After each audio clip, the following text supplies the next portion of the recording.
everybody. This is Chris Pugh talking about some more LV1 stuff today. Waves eMotion LV1 console. Wanted to just sort of go over a little bit of experimental project that I've been working on regarding some I/O sharing in order to basically take stage inputs and make see what I could do to use some of the I/O sharing capacity that exists within the software to make a separate monitor console off of this. One of the projects that I've been looking into, just kind of briefly a little bit, get questions about it from one or two of the bands from time to time, is basically being able to really, bring effects or a couple of other sends back to monitors from front of house in a seamless way. So thought about that a little bit.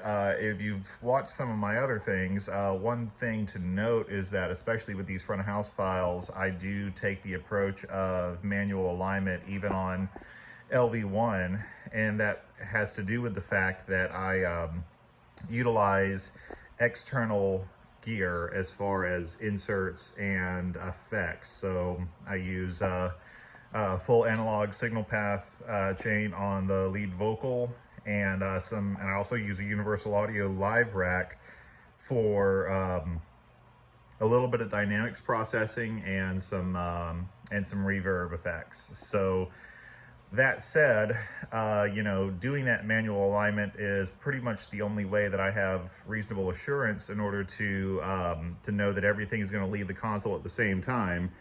And the price that I pay for that, even with server setting buffers at their lowest possible setting, I'm still incurring close to the maximum tolerable amount on overall latency for a front of house file. And what that translates into for monitor world is that there's no way I could take the actual inputs that I'm using for front of house and just send them back to ears without getting a lot of really funny looks with that. So the other element here is with input channels, and even though this is the 64 channel version of the console, with input channels and with some tech playback and effect returns channels that I'm using, I don't have fully enough to be able to double patch everything within a single console file. So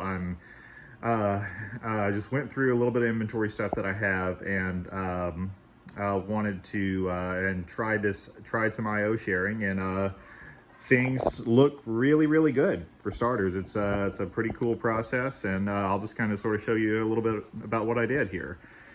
So this is the main front of house console. It's the actual physical arrangement that I have things is really for the purpose of being able to demonstrate, but if, for all intents, this is still connected in the same way. So this desk would normally live on top of this other rack. I'm just going to pan around over here.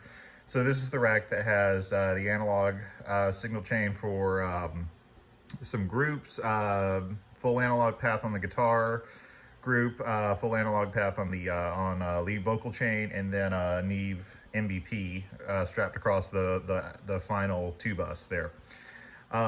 Those are all inserted using a little bit of analog I/O on the Apogee Symphony, and then the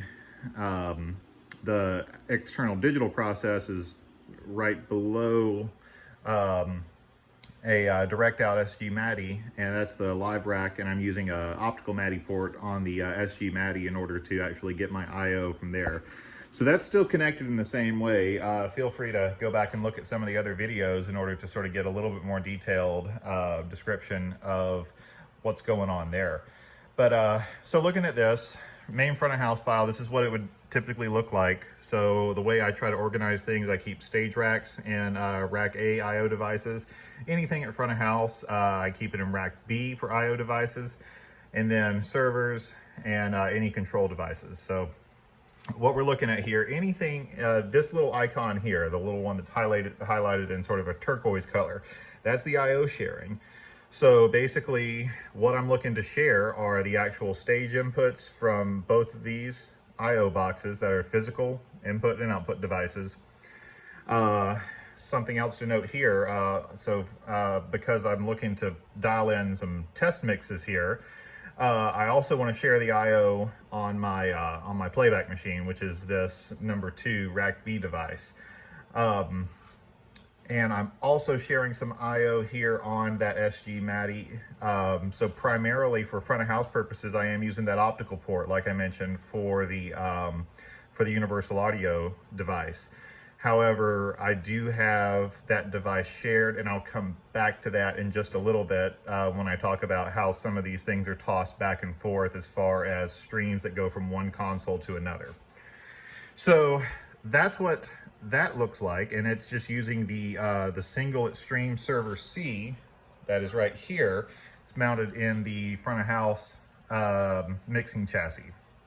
So I have another instance of LV1 running over here for this is a small chassis setting. This is it's made by B&Y Productions, and I'm just using a Dell laptop that I have that's got cables that's wired all in, and for the time being I have the lower monitor turned off for this purpose. For using it in this purpose, I really don't need it. And I wanted to show a couple things on the iPad here when we get to it in a moment, because again, this is really going to be for doing monitors. So there's an application that can be used for bands that where you can use an iPad or an iPhone and control your own monitor mix. So going in just a little bit, when you look and see, so the devices that I do have shared here, just looking at the inventory, the Rack A, I put them in the same location, but you can see that they are, that they say I/O sharing, but those are the same boxes, the 2412 and the 1608. That's for the physical. Same piece here for the MacBook Pro. That's for the virtual playback I/O, so I can actually get the same pull in stems and do a virtual monitor check just like I do virtual front of house. And then there's the SG Matty just over there off to the right that's also shared. So just to kind of do a quick little demo here, I'm just gonna push play on my playback machine. And we'll sort of pan over here and see that we definitely have all the individual inputs sort of going and working at front of house and things like that. So we can see that all those are coming in nice and clean and pretty. And then we look over here and see that that's also taking place in monitor world. So same type thing. I just have those inputs patched.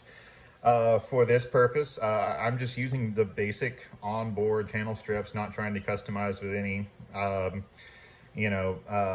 high-level fancy plugins at this point. The onboard stuff sounds really, really good, and I think it's comparable to any upper-level console out there these days. And the reality is, again, speaking to the fact that because this is a monitor world file, what I'm really focused on is just making sure that the outputs here, that everything from when it comes to the input and the output, it's as fast as possible.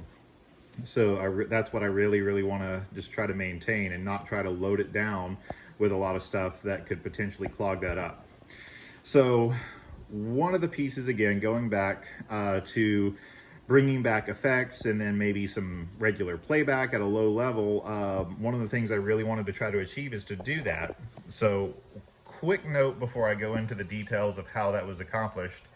Again, speaking to the fact that this file is manually aligned, so there's a longest path, and then everything else that takes a lesser amount of time to get there has been manually brought there by measurements that I've taken by looking at the FFT and bringing that in via sample resolution in order to actually get those things to all exit the console at the same time.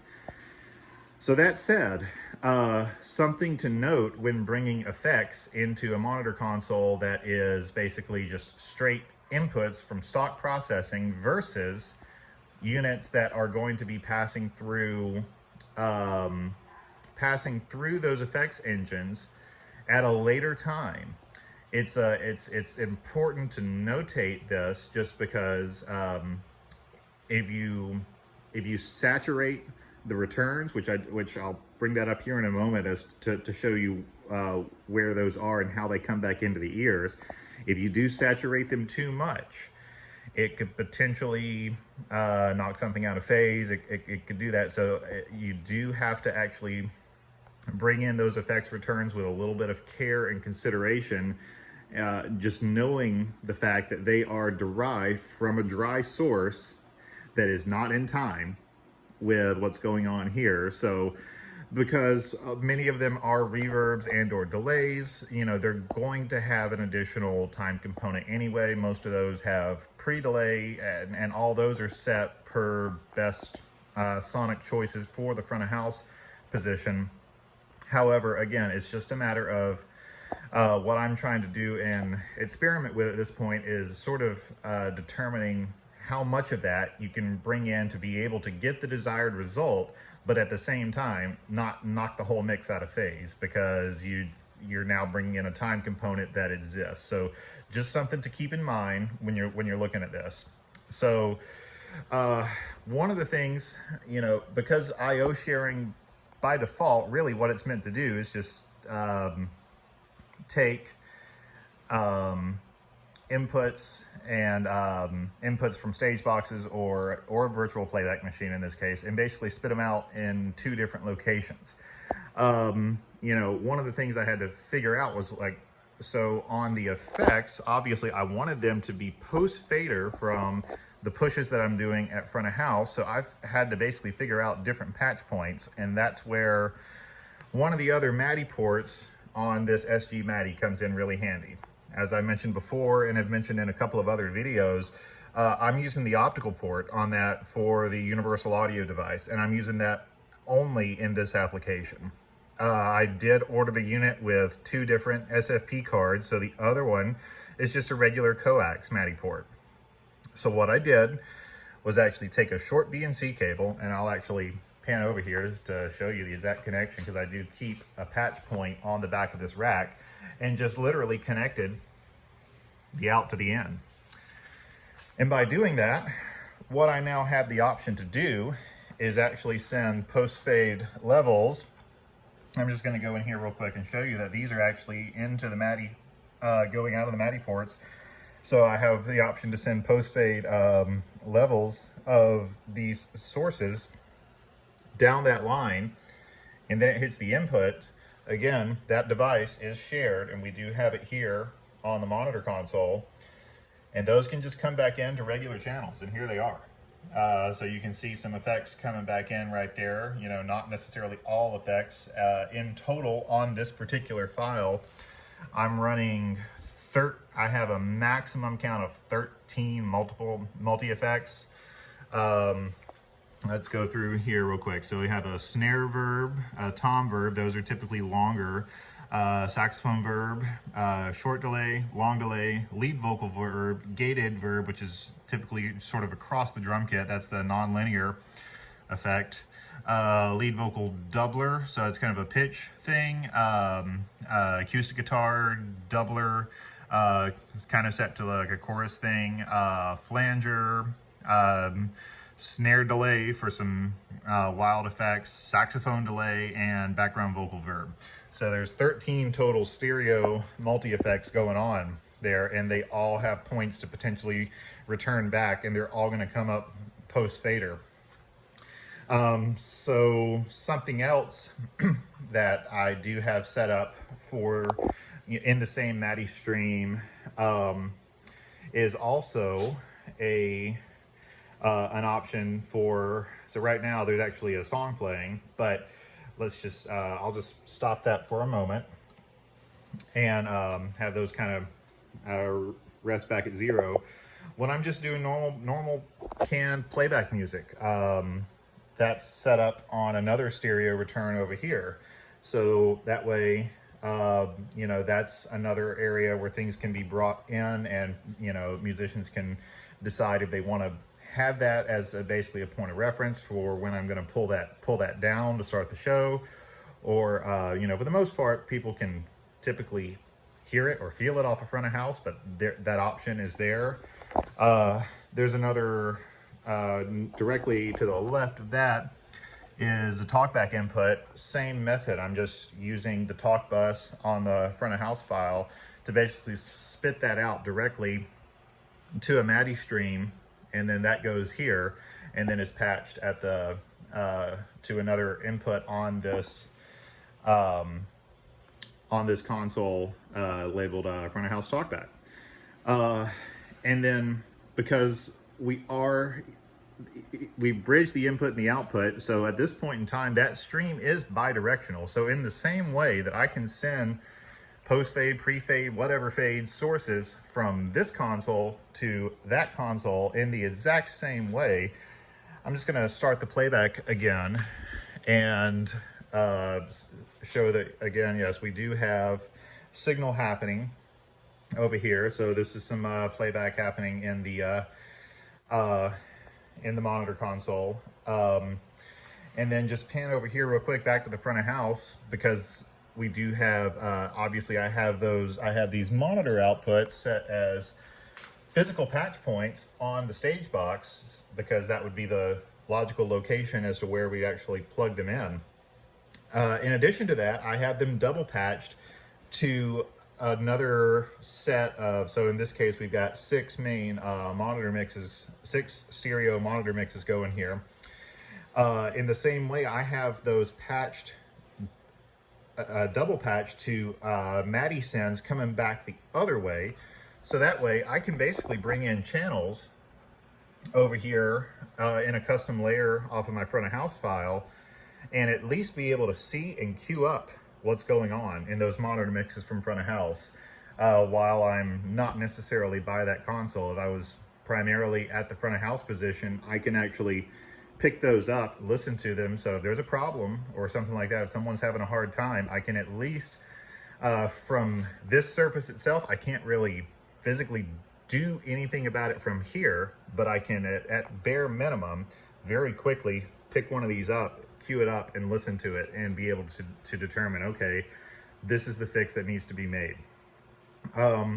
So in light of that, as far as control, again, you know, I left this lower monitor off because this is really designed not primarily to be the main mix surface of this monitor console. I'm using a USB 3 to gigabit Ethernet port for the sound grid connection here on this. However, there's another Ethernet connection that actually goes through a small little USB-C dongle. And that auxiliary Ethernet connection is what I'm using to connect to a wireless router that I have set up as the MyMon controller. And then through that, I'll just page over to the iPad real quick, which should still be connected to that router. And it is. It actually called up whoever the last person's mix that I was just looking at here. So, you know, very, very intuitive application. You know, by default, you're just going to look at your actual faders here and be able to page through that and see very, very clearly what's going on. And this is in the iPad version. There is an iPhone application as well.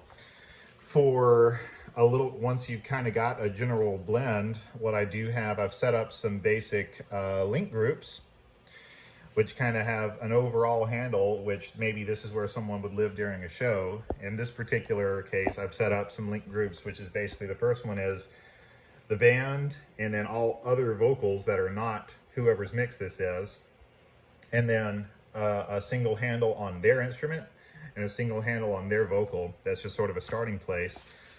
Excuse me.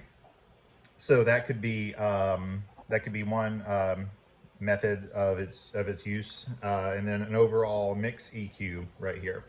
For other fine adjustments as far as individual channel EQ, high pass filtering, dynamics, things like that, That does have to be done here in the console.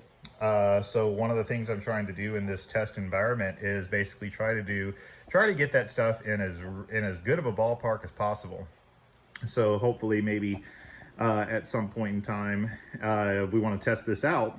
That way things are pretty much already dialed to a point where I'm hoping that maybe people will just have to kind of push faders around and make adjustments to their liking. At this point, I've just kind of got things dialed up to where it's essentially each one is a baseline mix with sort of a more me type of an application. But that's kind of where it is. You know, pretty fun little experiment, being able to go through some of this stuff and just really see what it can do. And you know, from what I can tell, like you know, it looks things are sort of set up in an environment. I wanted to be able to set things up in such a way where I could kind of clearly pan across and show what's going on. But yeah, you know, seems to work really well.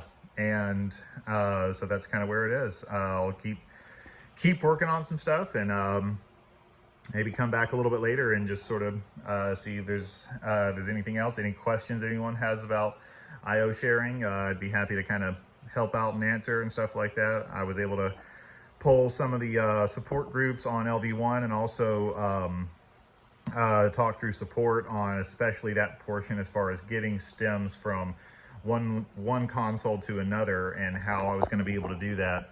And fortunately, I actually had the available hardware IO to be able to make that happen. You know, it does mean that in my case, I had to burn a MADI port basically. So that's only going to be used for bi-directional crosstalk here.